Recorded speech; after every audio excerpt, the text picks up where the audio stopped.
xibaar yu wér te wóor ca tàng ba abonnez-vous pour ngeen di mën di jot suñuy vidéo. daleen ak jàmm seen chaîne bi di Buzz 221 HD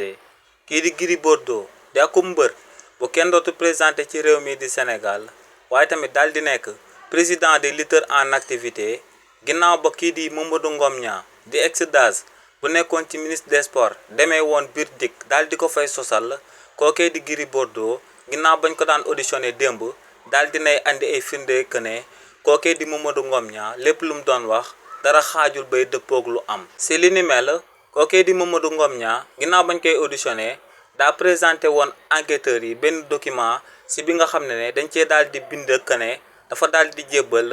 Gris Bordeaux lu tollook 15 millions de francs CFA waaye nag kookee di Gris Bordeaux ginnaaw ba mu ñëwee ba jàkkaarloo enquêteurs yi da leen a xamal que ne document bi nga xam ne moom la leen Mamadou Ngom Niang daal di présenté akub faux document la ndax signature bu fa daal di nekk du signature am waaye tamit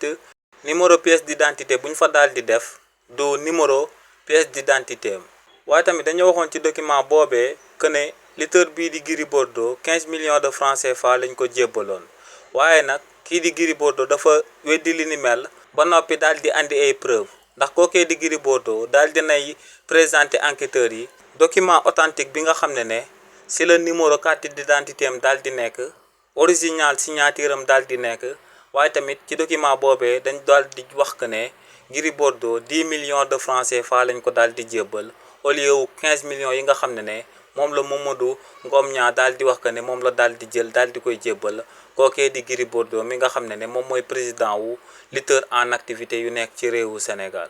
xibaar yu wér te wóor ca tàng ba abonnez-vous pour ngeen di mën di jot suñuy vidéo.